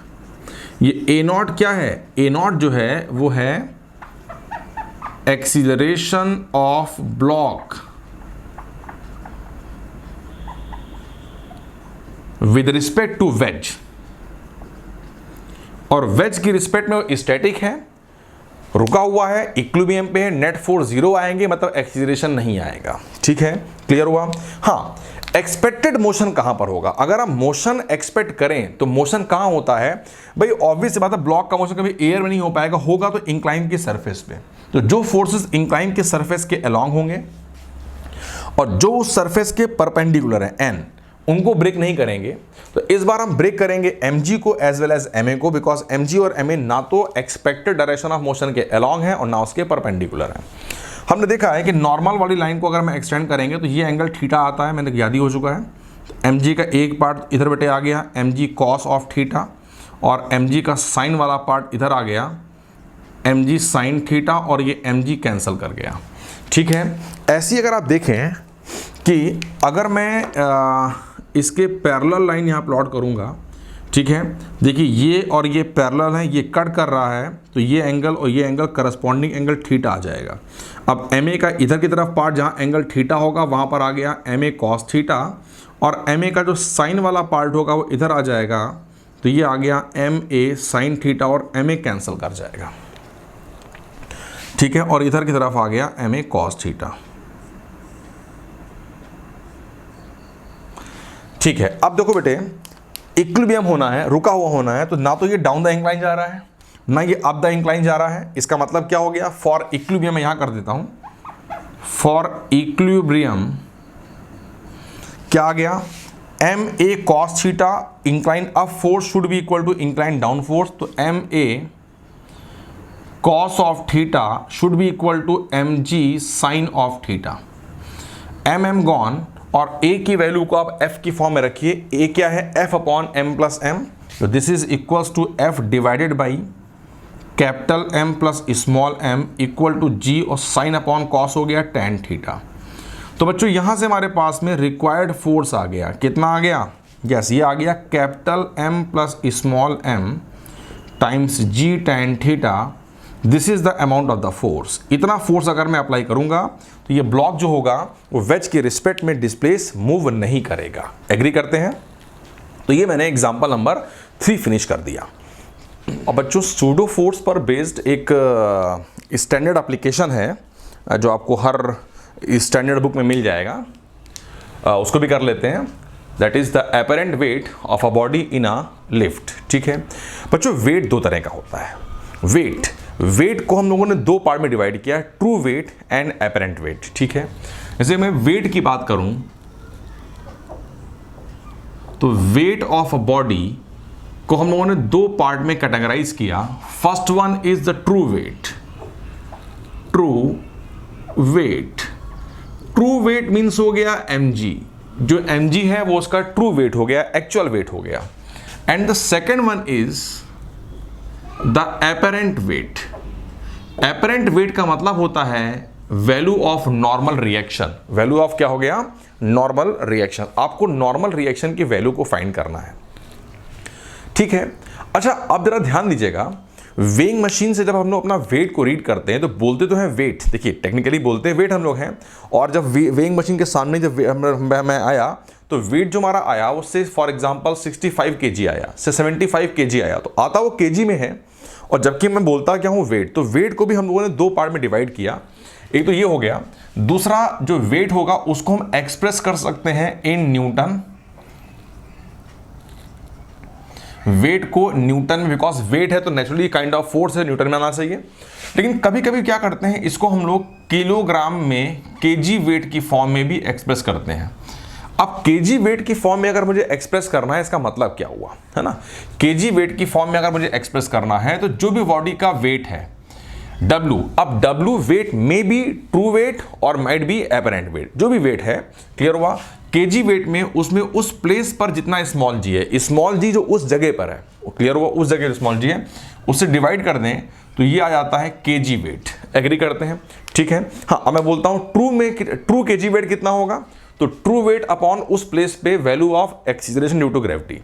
मैंने कहा अपरेंट केजी वेट कितना होगा, तो उस जगह पर नॉर्मल रिएक्शन अपॉन उसी प्लेस पर एक्सीलरेशन ड्यू टू ग्रेविटी की वैल्यू, बिकॉज स्मॉल जी की value place to place vary करती है, इसलिए मैं बोल रहा हूं उसी प्लेस पर स्मॉल जी जितना आ रहा होगा उससे डिवाइड करना है। ठीक है, तो ये पहले हम डिस्कस कर लिया। अब देखो यहां पर क्या है, अपरेंट वेट साफ सा लिखा रखा है। अपरेंट वेट मींस मेरे को मतलब mg से नहीं है, मेरे को मतलब है नॉर्मल रिएक्शन से। तो apparent weight of a body, apparent weight might be equal to true weight, may be less than और may be more than the true weight of the body. तो यहां पर apparent weight of a body in a lift आया, तो apparent weight of the body और reading of weighing machine, और reading of क्या बोला गया, weighing machine means the value of normal reaction. यहां पर हमें नॉर्मल रिएक्शन की वैल्यू को फाइंड करना है, ये कंसेप्ट है, पता होना चाहिए। अपरेंट वेट का मतलब ही होता है हमको नॉर्मल रिएक्शन की वैल्यू को फाइंड करना है। ठीक है, अब इसमें देखिए इसमें 3 केसेस बनते हैं। फर्स्ट केस, पहला केस क्या है देखते हैं, लिफ्ट इज एट रेस्ट और इन यूनिफॉर्म मोशन। लिफ्ट कैसी है, या तो रेस्ट में है और या यूनिफॉर्म मोशन में है। एग्री करते हैं? देखिए इसमें 3 डायग्राम मैं बना सकता हूं। ये एक एलिवेटर है, ये एक लिफ्ट है, ये लिफ्ट इस बार रेस्ट पे है, आप साथ साथ डायग्राम प्लॉट करते रहेंगे। ऐसा भी हो सकता है कि ये जो लिफ्ट है ये से किसी v की यूनिफॉर्म वेलोसिटी से ऊपर जा रही है। हाँ, v की यूनिफॉर्म वेलोसिटी से, मतलब वेलोसिटी कैसी है, कांस्टेंट है, मींस अभी भी एक्सीलरेशन इसका कितना है, 0 है। और एक केस ये भी हो सकता है कि जो लिफ्ट है वो कांस्टेंट वेलोसिटी से, यूनिफॉर्म वेलोसिटी से नीचे की तरफ आ रही हो, डाउन जा रही हो, कुछ ऐसा भी हो सकता है, डाउन आ रही हो विथ कांस्टेंट वेलोसिटी। तो if velocity is constant then definitely acceleration is कितना हो गया, 0। ठीक, ये 3 केस बन सकते हैं, ठीक है ना। ये रेस्ट पे है, यहाँ पर ये मूव कर रही है, और अपवर्ड्स ये मूव कर रही है downward. In both cases velocity is uniform, velocity is constant, that means acceleration is 0। ठीक है, अब यहाँ पर क्या है, यहाँ पर एक बॉडी है, ठीक है, एक बॉडी है, और हमें इसका एपरेंट वेट फाइंड करना है। मेरे को क्या करना है, मेरे को इस बॉडी का एपरेंट वेट को कैलकुलेट करना है, एपरेंट वेट को फाइंड करना है। एग्री करते हैं, ठीक है। अब बच्चों देखिए, नॉर्मल सिंपल से, वैसे तो देखिए दोनों फ्रेम से आंसर निकल आएगा, चाहे आप ग्राउंड फ्रेम से करें, चाहे आप इसको एलिवेटर वाले फ्रेम से करें। हर एक केस में केस 1, केस 2, केस 3, तीनों केसेस का जो आंसर होगा दोनों फ्रेम से आएगा, ऐसा नहीं है। बट लेकिन देखिए, आप सोचिए भाई, ये नेचुरल सी बात है, ये जो बॉडी होगी ये वेइंग मशीन पे रखी होगी। अब वेइंग मशीन पे मैं देख तो पाऊँ कि हाँ यार एग्जैक्टली इसका वेट 40 kg आ रहा है, 80 kg आ रहा है, 90 kg आ रहा है। तो उसको देखने के लिए इसके वेट वेइंग मशीन अंदर रखी हुई है, तो नेचुरली इस वेइंग मशीन की रीडिंग क्या आ रही है, इसको देखने के लिए common sense observer must be inside the lift. जो ऑब्जर्वर होगा वो डेफिनेटली लिफ्ट के अंदर होना चाहिए। हालांकि मैं आपको करके दिखाऊंगा कि ऑब्जर्वर चाहे ग्राउंड पे हो, चाहे वो लिफ्ट के अंदर हो, कोई फर्क नहीं पड़ने वाला है, हमारा आंसर बिल्कुल राइट आंसर आ जाएगा। ठीक है, चलिए अभी तुमने ये लिया, ठीक। अब क्या करना है हम लोगों को है, तीनों केस में, चाहे कोई भी केस में ना हो, तो आंसर कॉमन ही आएगा। ठीक है, अब ये जो ऑब्जर्वर है वो ऑब्जर्वर इसका एफबीडी बनाएगा, बिकॉज वेइंग मशीन इसके अंदर रखी हुई, लिफ्ट के अंदर रखी हुई है, तो ये ही देख पाएगा कि रीडिंग ऑफ वेइंग मशीन कितनी आ रही है। ठीक है, तो लिखा हमने free body diagram of body with respect to observer in lift। ठीक है, लिफ्ट में जो ये ऑब्जर्वर है, with respect to observer in lift, ये बात बतानी जरूरी है हम लोगों को, बिकॉज अगर मैंने सिंपल लिख दिया एफबीडी ऑफ द बॉडी और मैंने ऑब्जर्वर को मेंशन नहीं किया, दैट मींस वो ऑब्जर्वर कौन सा हो गया, वो ऑब्जर्वर ग्राउंड वाला हो गया। ठीक है, यस। अब देखिए, किसी भी केस की बात करें आप लोग, चलिए मैं इसमें बनाता हूं एफबीडी। तो इससे अटैच देखिए वेइंग मशीन की सरफेस आ रही होगी और ये बॉडी आएगी। अब ये ऑब्जर्वर पहला फोर्स बनाएगा mg, दूसरा देखिए फोर्स नॉर्मल रिएक्शन आएगा, थर्ड फोर्स टेंशन नहीं आएगा, फोर्थ फोर्स स्प्रिंग फोर्स नहीं आएगा, फिफ्थ फोर्स सूडो फोर्स, वो भी नहीं आएगा। क्यों नहीं आएगा, बिकॉज तीनों केसेस में, चाहे यहां की बात करो चाहे यहां की बात करो, और बच्चों ये रेस्ट पे बचे है, रेस्ट पे है, तो इसका भी एक्सीलरेशन कितना हुआ, 0 हुआ। इन तीनों केस में ऑब्जर्वर का फ्रेम इनर्शियल हुआ, नॉन इनर्शियल नहीं हुआ, सूडो फोर्स नहीं आएगा। और वह मैं कह रहा हूं, ऐसे देख लीजिए, सूडो फोर्स की वैल्यू कितनी होती है, m इंटू ए, जहां पर m क्या होता है, मास ऑफ बॉडी, जहां पर m क्या होता है, मास ऑफ द बॉडी, और a होता है एक्सीलरेशन ऑफ ऑब्जर्वर। तो अगर मैं सूडो फोर्स बनाऊंगा तो मास ऑफ बॉडी तो m है, लेकिन एक्सीलरेशन ऑफ ऑब्जर्वर कितना, तीनों केस में 0 है, तो m इंटू ए करके 0 आ जाएगा सूडो फोर्स। और ये जो बॉडी है इसका मास आपको m गिवन है, ठीक है, और हमें इसका एपरेंट वेट निकालना है। ठीक है, अब देखिए इस वाले ऑब्जर्वर को, ये एफबीडी इस बार ऑब्जर्वर ग्राउंड वाला फ्रेम नहीं कर रहा है, एफबीडी फ्रेम कर रहा है ऑब्जर्वर इनसाइड द लिफ्ट। तो लिफ्ट वाले ऑब्जर्वर को लगेगा कि यार ये बॉडी मेरे रिस्पेक्ट में मूव नहीं कर रही है, उसको तो बॉडी रेस्ट पे अपीयर होगी, ये चाहे लिफ्ट मूव कर रही हो या चाहे लिफ्ट मूव ना कर रही हो, उसको बॉडी, क्योंकि उसके और बॉडी के बीच में कोई भी गैप चेंज करेगा नहीं, तो उसको अपीयर होगा कि बॉडी रेस्ट पे है, रेस्ट पे है मतलब नेट फोर्स 0 है, तो एक्सीलरेशन 0 आएगा। एग्री करते हैं, देखिए इसका मतलब क्या हो गया, n should be equal to mg because net force 0 है, n इक्वल टू mg, और n क्या बेटे होता है, n होता है एपरेंट वेट। तो in this case apparent weight equal to क्या बेटे आ गया, mg equal to true weight. तो इस केस में जो उसका एपरेंट वेट आएगा वो बॉडी के ट्रू वेट से मैच करेगा। हाँ, अगर मुझसे बोला जाए कि केजी वेट कितना आएगा, तो मैं mg में g से डिवाइड कर दूंगा, ठीक है, ये तो एपरेंट वेट आ गया। और अगर मुझसे बोला जाए कि एपरेंट केजी वेट कितना होगा, किलोग्राम वेट कितना होगा, तो मैं उसके जो नॉर्मल रिएक्शन था, नॉर्मल रिएक्शन में उस प्लेस के g से डिवाइड कर दूंगा, और इस केस में नॉर्मल रिएक्शन की वैल्यू mg आ रही है, तो mg upon g equal to m। तो इस केस में जो एपरेंट kg वेट आया वो इक्वल टू m आ गया। ठीक है, यस, ठीक है। तो ये मैंने ड्रॉ किया। अभी मैं सारे केस को पहले एलिवेटर वाले ऑब्जर्वर के रिस्पेक्ट में करूंगा, फिर मैं किसी एक केस को ग्राउंड से भी करके दिखा दूंगा कि आंसर में कोई फर्क नहीं पड़ता नहीं है, बट लेकिन चीज़ों को हमेशा जब ऑब्वियस बात वेइंग मशीन की रीडिंग देखनी है तो मेरे को उस कंपार्टमेंट के अंदर होना पड़ेगा, तो बेटर है ऑब्जर्वर को उस कंपार्टमेंट के अंदर ले आइए, तो चीज़ें बहुत कंफर्टेबल हो जाएंगी। ठीक है, नाउ अब इसके बाद केस नंबर 2 पे आते हैं। Yes, case 2। केस 2 क्या है? When lift is going upward with constant acceleration a naught। तो when lift is going upward, lift ऊपर जा रही है with constant acceleration a naught। इस बार हमने ये वाला केस दिया हुआ है कि जो लिफ्ट है वो कांस्टेंट यूनिफॉर्म एक्सीलरेशन से ऊपर की तरफ जा रही है। कुछ डायग्राम कुछ ऐसा बनेगा, ये लिफ्ट हो गई, ठीक है, ये यूनिफॉर्म एक्सीलरेशन से ए नॉट से अपवर्ड जा रही है और यहाँ पर एक बॉडी प्लेस्ड है हैविंग मास m, और मेरे को इसका एपरेंट वेट, ट्रू वेट तो mg होगा कॉमन सेंस, ठीक है ना। अब मेरे को इसका एपरेंट वेट फाइंड करना है, ठीक है। अब reading of weighing machine, because weight find करने के लिए मेरे को वेइंग मशीन लेके आनी पड़ेगी, तो नेचुरली ये जो बॉडी है वो वेइंग मशीन के ऊपर प्लेस्ड होगी, ठीक है। तो अब वेइंग मशीन की रीडिंग देखने के लिए ऑब्जर्वर को लिफ्ट के अंदर होना पड़ेगा, तभी वो बता पाएगा देख करके ये रीडिंग कितनी आ रही है। और जैसे मैंने ऑब्जर्वर को लिफ्ट के अंदर रखा, तो अब लिफ्ट के अंदर वाला ऑब्जर्वर ही इसके फ्री बॉडी डायग्राम को बनाएगा, ठीक है। यस, तो हम लिखते हैं free body diagram of body with respect to observer in lift।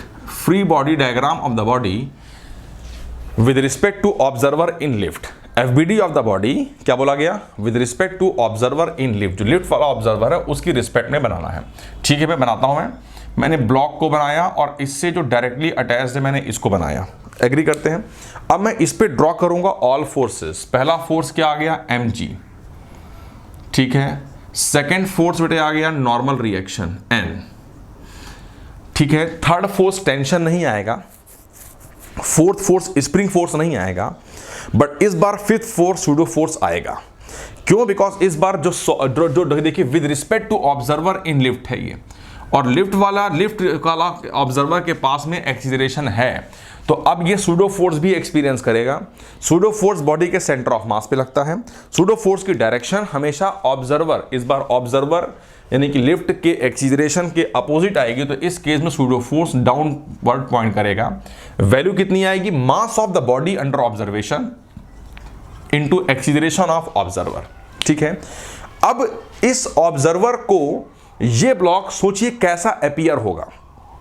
जब फोर्स ड्रॉ कर लेते हैं फिर देखते हैं ये ब्लॉक मोशन कहां कर रहा होगा, तो ये ऑब्जर्वर को ये वाला ब्लॉक अपने रिस्पेक्ट में रेस्ट पे अपीयर होगा, तो बोलेगा यार ये तो रुका हुआ है, मतलब एक्सीलरेशन कितना आ रहा है? 0 आ रहा है। और बच्चे अगर एक्सीलरेशन 0 हो गया इसका मतलब फोर्सेस बैलेंस्ड हैं। वर्टिकल अप फोर्स क्या आ गया? n equal to vertical down force mg plus m into a naught. अब n क्या होता है? ये ट्रू वेट की एपरेंट वेट, तो यहां पर n हो गया एपरेंट वेट, एग्री करते हैं। तो यहां पर हमारे पास हम कह सकते हैं कि apparent weight of body equals to, यहां पर कितना आ गया? m times g plus a naught, ये आ गया। तो इन दिस केस देखिए apparent weight of the body ये आ गया m times g plus a naught, ठीक है। बताइए क्या आ गया? More than the true weight. इस केस में जो एपरेंट वेट आया वो ट्रू वेट ज़्यादा आया, और बात सही भी है, जब बॉडी लिफ्ट ऊपर जाती है तो हमारी बॉडी, हम अपने आप को थोड़ा हैवी फील करते हैं, तो mg से जो ज़्यादा फोर्स आ गया, apparent weight of the body. अगर मेरे को यहीं पर एपरेंट kg वेट निकालना होता, apparent kg wait of body, तो इसका मतलब क्या होता है? Normal reaction upon small g at that place, सही है। तो इस केस में देखिए जो एपरेंट किलोग्राम वेट आएगा, जो kg वेट आएगा वो आ जाएगा, देख कितना आएगा? m times G plus A naught upon G जब मैं करूंगा तो ये आ जाएगा m times 1 plus A naught by ji. Clear हुआ ये? तो इस तरह से हम लोगों ने एपरेंट केजी वेट फाइंड कर लिया।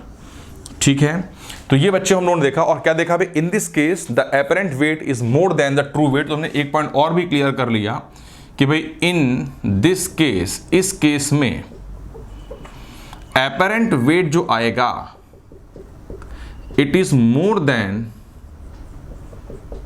The true weight. तो एपरेंट वेट जो आया is greater than the true weight, और ऐसा होता भी है। ठीक है, अब बच्चों हम लोग केस नंबर 3 पर आएंगे। थर्ड केस को देखते हैं, केस नंबर 3। थर्ड केस क्या होगा कि भाई इस बार एलिवेटर जो होगा वो ए नॉट के कांस्टेंट एक्सीलरेशन से डाउन जाएगा। क्लियर हुआ ये? तो इस केस में क्या हो गया, when lift is going downward, when lift is going downward with constant acceleration A not. इस केस में लिफ्ट है वो डाउनवर्ड जा रही है with constant acceleration A not. ठीक है, मैं डायग्राम बनाता हूं। ये एलिवेटर हो गया, लिफ्ट हो गया, और ये इस बार डाउनवर्ड जा रहा है विद एक्सीलरेशन ए नॉट। यहां पर एक बॉडी प्लेस्ड है और मेरे को ये बॉडी वेइंग मशीन के ऊपर प्लेस्ड है, इसका मास m है और मेरे को इसका एपरेंट वेट फाइंड करना है। ठीक है, क्लियर हुआ?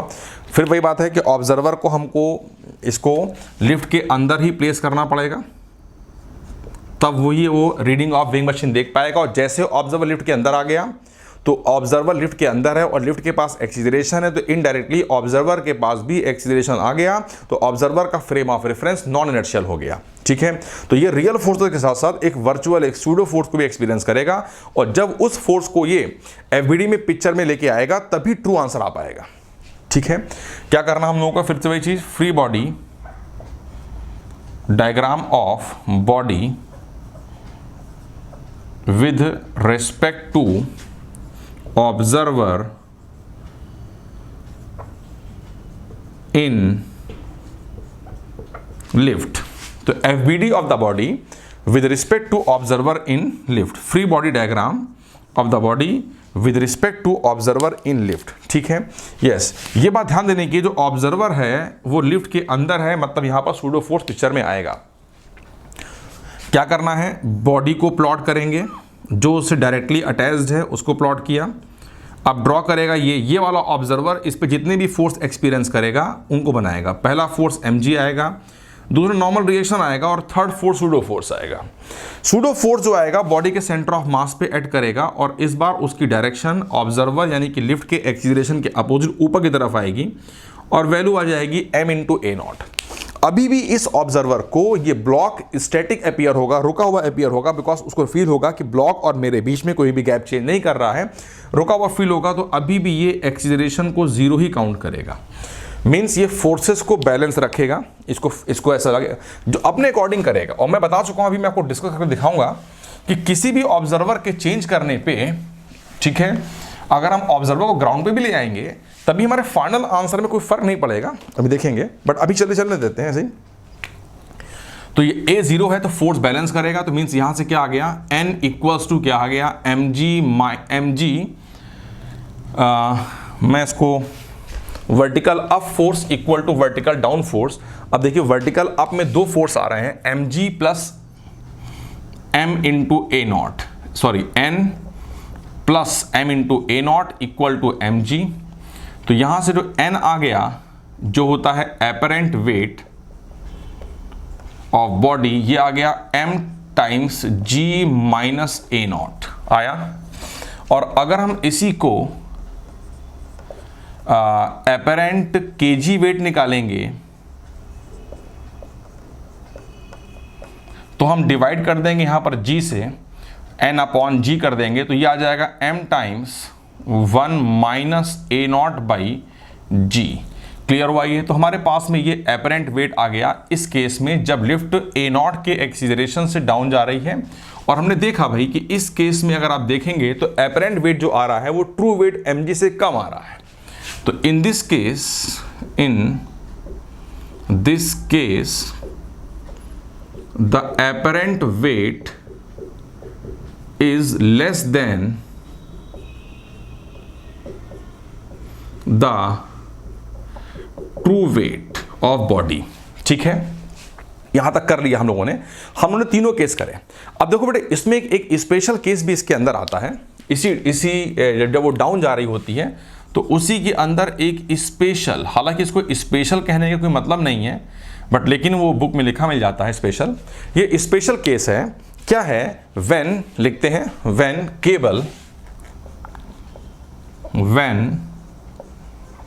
केबल या रोप ऑफ लिफ्ट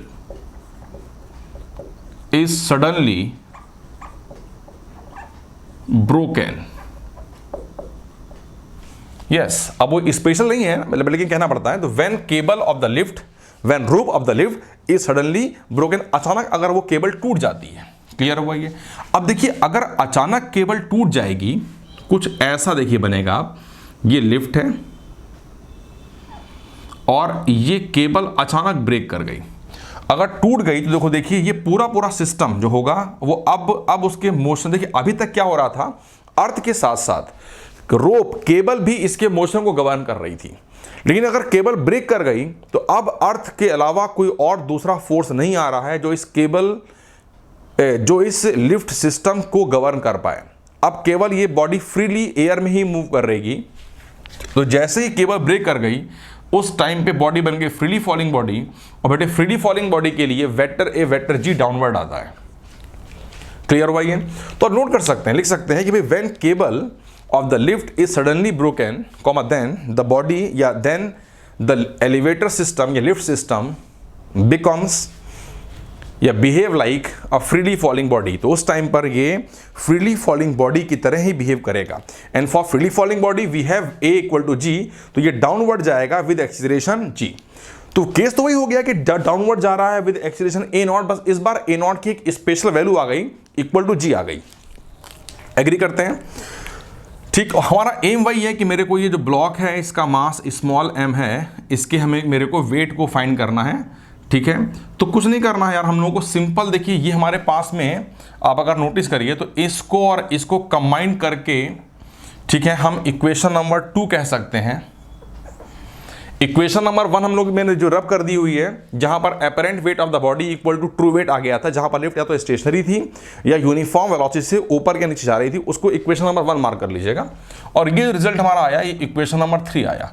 बताइए ये स्पेशल केस किस केस से मैच कर रहा है? केस 1 से, केस 2 से, कि केस 3 से? केस 3 से मैच कर रहा है कि जब लिफ्ट डाउन जा रही है with acceleration A naught. Agree करते हैं? और जब ये डाउन जाएगी with acceleration A naught, clear हुआ ये? तो उस टाइम पर आप अगर नोटिस करेंगे, जब वो नीचे जा रही है विद एक्सीलरेशन A नॉट, तो इक्वेशन नंबर 3 होल्ड कर जाएगी। तो सब्स्टिट्यूटिंग क्या करना है, बस लिख दीजिए substituting A naught equal to G in equation number 3। Substituting A naught equal to G in equation number 3। तो in this case we have apparent weight equal to m times क्या आ गया, g minus g equal to 0। Yes, तो इस case में जो apparent weight है means value of normal reaction है वो 0 आ जाएगी। यस, इसको बोलते हैं वेटलेसनेस कंडीशन। क्या बोलते हैं? Weightlessness condition. ये होती, इसको बोला जाता है वेटलेसनेस कंडीशन। यस, इस केस पे वो जो बॉडी होगी वो अपने आप को, उसका वेइंग मशीन की रीडिंग 0 शो कर देगी। वेट होने के बावजूद भी रीडिंग, और जो वेइंग मशीन की रीडिंग आएगी वो 0 आ जाएगी। इसको बोलेंगे हम लोग वेटलेसनेस कंडीशन। ठीक है, एक बच्चों केस और भी इसमें होता है, बुक में लिखा मिल जाता है, बट लेकिन मैं उसको कभी कराता नहीं हूं, बिकॉज वो केस कभी भी प्रैक्टिकली पॉसिबल नहीं है। ठीक है ना, और इसलिए ना तक आज तक कभी किसी कंपटीशन में उस पर बेस्ड क्वेश्चन पूछा गया है। वो क्या है कि देखिए, जैसे कि अभी तो ये तो एक जनरल केस हो गया, केस 3। उसका एक स्पेशल केस ये हो गया कि भाई जब केबल को ब्रेक कर दिया गया तो बॉडी फ्री फॉल कर रही है, उस केस में वेटलेसनेस कंडीशन आ गई। अब एक केस बुक में ये भी दिया होता है, ठीक है ना, कि ये जो लिफ्ट है वो A नॉट से नीचे जा रही है और A नॉट की वैल्यू G से बड़ी है। ए नॉट की वैल्यू क्या है, जी से बड़ी है। तो अब क्या होगा, बॉडी नीचे यहां पर टच ही नहीं कर पाएगी। कैसे नहीं कर पाएगी, देखिए पहला फोर्स आएगा mg, ये वाला बना रहा है ऑब्जर्वर, फिर नेक्स्ट फोर्स आएगा नॉर्मल रिएक्शन, और इसके बाद फिर सूडो फोर्स भी ऊपर की तरफ आ जाएगा। और बड़े जो सूडो फोर्स आएगा उसकी वैल्यू आएगी m इंटू ए नॉट। अब ए नॉट की वैल्यू जी से बड़ी है, से 2g से 3g, तो देखो ना जब ये फोर्स बड़ा हो जाएगा इस वाले फोर्स से, तो ये अकेले ही ये प्लस ये मिल करके, तो ये अगर ये जीरो भी हो जाएगा तब भी m इंटू ए नॉट की वैल्यू mg से बड़ी हो जाएगी। तो बॉडी इस सरफेस को, ग्राउंड को, फ्लोर को लीव कर देगी और कहाँ पहुँच जाएगी, ये पहुँच जाएगी सीलिंग में। ये सीलिंग में स्टिक कर जाएगी। तो अब ये ऐसे होगा, तो अब ये यहाँ पर मूव करके इस सीलिंग में स्टिक कर जाएगी। एग्री करते हैं। तो ये वाला केस जो प्रैक्टिकली पॉसिबल नहीं था, मैंने इसलिए कभी कराया नहीं है, मैंने आप लोगों को बुक में लिखा मिल जाएगा, तो उसका मैंने बता दिया कि उसका आंसर क्या आएगा, कि बॉडी जो होगी वो फ्लोर को लीव करके सीलिंग पे स्टिक कर जाएगी, ये उसका आंसर आ जाएगा। ठीक है। अच्छा, अब देखो बच्चों, मैंने ये तो एक आर्टिकल था जो मैंने करा दिया आप लोगों को। ठीक, अब इसमें जैसे कि मैंने बताया कि चाहे आप इसको ग्राउंड फ्रेम से सॉल्व करिए, रिजल्ट वही आएगा। जैसे देखिए हमारे सामने केस नंबर 2 भी किया हुआ है। ठीक है, तो मैं केवल एक केस करके दिखा देता हूं आप लोगों को, वैसे ही आप घर में जो है सारे केस भी कर लेंगे।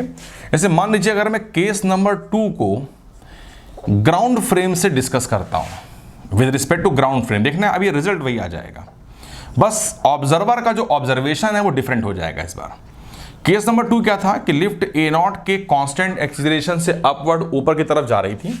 ठीक है, और ये एक बॉडी है। ठीक है, और इसका मास m है। ठीक है, और हमें इसका एपरेंट वेट फाइंड करना है।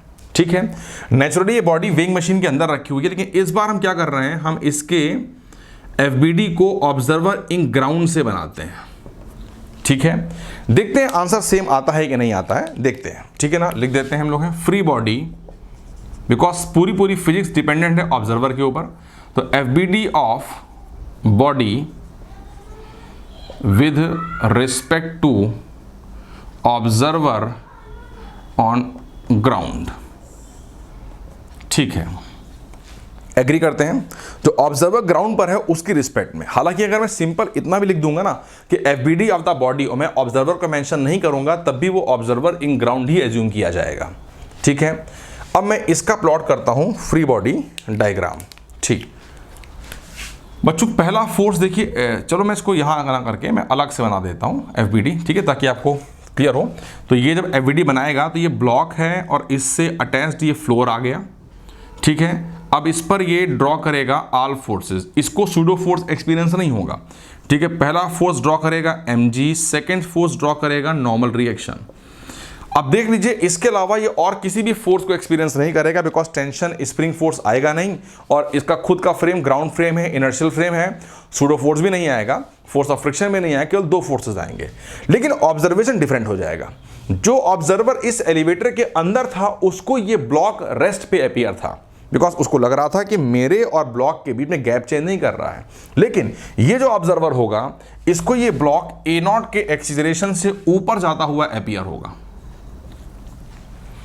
जैसा उसको फील होगा वैसे करना। इसलिए मैं बोला कि आपने, मैं हमेशा बोलता हूं, इसलिए मैं बोलता हूं कि ऑब्जर्वर की जगह पर आप अपने आप को रख के देखिए और फिर देखिए आपको क्या फील हो रहा है, आपका आंसर निकल आएगा। अब बताइए, इस बार फोर्स बैलेंस नहीं होंगे। इस बार क्या मैं बोलूंगा, इक्वेशन क्या बन जाएगी, n minus mg equals to m into A naught. तो यहां से n कितना आ गया, mg प्लस m इंटू ए नॉट। देखिए वही चीज आ रही है, n इक्वल टू क्या आ गया था, देखिए n equal to mg plus m into A naught. आगे आप कर लेंगे। तो इस केस में जो एपरेंट वेट आया था वो ट्रू वेट से कैसा हो गया था, ज्यादा हो गया था। देखो रिजल्ट वही आया, चाहे आप केस 3 भी करके देख लेंगे, सारा वही आंसर आएगा, मैं टाइम नहीं खराब करूंगा। तो इसलिए ऑब्जर्वर आप चाहे ग्राउंड पे ले लीजिए या आप लिफ्ट के अंदर ले लीजिए, केवल अलग अलग ऑब्जर्वर का उस प्रॉब्लम के लिए इंटरप्रिटेशन अलग अलग हो जाएगा, बट फाइनल रिजल्ट कॉमन आएगा। हाँ, ध्यान देना पड़ेगा कि अगर इनर्शियल फ्रेम है सूडो फोर्स नहीं आएगा, अगर नॉन इनर्शियल फ्रेम है तो नेचुरली रियल फोर्स के साथ साथ सूडो फोर्स भी आपको लेना पड़ेगा, आंसर कॉमन ही आ जाएगा। ठीक है, तो ये हमने जो है wait of a body in a lift पर बेस्ड थ्योरी कर ली। अब बच्चों एक इसी आर्टिकल पर बेस्ड एग्जांपल ले लेते हैं। तो क्वेश्चन क्या है, a man is standing on a weighing machine placed in a lift when stationary its weight recorded as 40 kg। देखो पहली बात तो वेट को केजी में लिखा गया है, इसका मतलब अब की बार हमको ऑप्शन देने ही रखे नहीं हुए हैं, तो हमको क्वेश्चन के अकॉर्डिंग भी अपने आंसर को लेके आना पड़ेगा। तो नेचुरली उसने बोला वेट को केजी में लिखा है, तो हमारा फाइनल आंसर भी वेट को केजी वेट के फॉर्म में ही एक्सप्रेस करेगा। ठीक है, if machine is accelerated upwards with an acceleration of 2 metre per second square then what would be the weight recorded in the weighing machine. ठीक है, बहुत इजी क्वेश्चन हो गया। तो हम पहले इसके सॉल्यूशन पे आते हैं।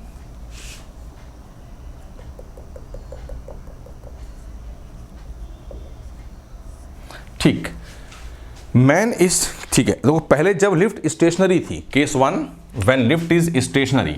ठीक है, तो पहला केस क्या था, case 1 when lift is stationary, when lift is stationary, जब लिफ्ट जो है स्टेशनरी है, जब लिफ्ट रुकी हुई है उस केस में ये रेस्ट पे है, उस केस में हमको अपने करा हुआ है कि जो n आता है वो आता है mg आता है। ठीक है, और आपको जो और यही हो गया apparent weight equal to true weight, और इसमें इसका वेट आया गया है कितना, 40 kg आया हुआ है। तो kg वेट, तो kg वेट जो होता है, kg वेट ये होगा n/g। ठीक है, n is mg when lift is stationary upon g, और ये आ गया आपको दे रखा है 40 kg। तो यहाँ से हमने जाना कि जो मास है उस बॉडी का वो 40 किलोग्राम है, ये केस 1 से आ गया। अब बच्चे इसके बाद में हमको केस नंबर 2 पे आना है। केस नंबर 2 में क्या कर रहा है कि लिफ्ट ऊपर जा रही है upward with an acceleration of 2 metre per second square. अब जब lift 2 metre per second square के एक्सीलरेशन से अपवर्ड ऊपर की तरफ जा रही है with acceleration a0 equals to 2 metre per second square, तो कितना अपेरेंट वेट आएगा उसी वाली बॉडी का। हम लोग पहले कर भी चुके हैं, अभी आर्टिकल किया था, टाइम नहीं खराब करेंगे, पहले कर चुके हैं हम लोग हैं कि उस केस में जो अपेरेंट वेट आता है, ठीक है, वो हमने करा हुआ है। अपेरेंट केजी वेट की बात करें, क्योंकि हमको आंसर भी केजी वेट में दिया गया है, तो उस केस में जो अपेरेंट केजी वेट आता है वो कितना आता है, m times 1 plus a0 by G, हम लोग पहले ही कर चुके हैं। m मैं निकाल चुका हूँ 40, 1 plus a0 is 2, g is 10। ठीक है, तो ये बेटे कितना आ गया, 1/5.2 1.2। ठीक है ना, ये आपका ओवरऑल आ गया 48 किलोग्राम। तो 48 किलोग्राम 40 kg का जो बॉडी होगी ट्रू में, वो अपने आप को 48 kg का एक्सपीरियंस करेगी, फील करेगी उस लिफ्ट के अंदर। ठीक है, तो ये हमारा आंसर आ गया। तो हमने इस आर्टिकल को भी फिनिश करा।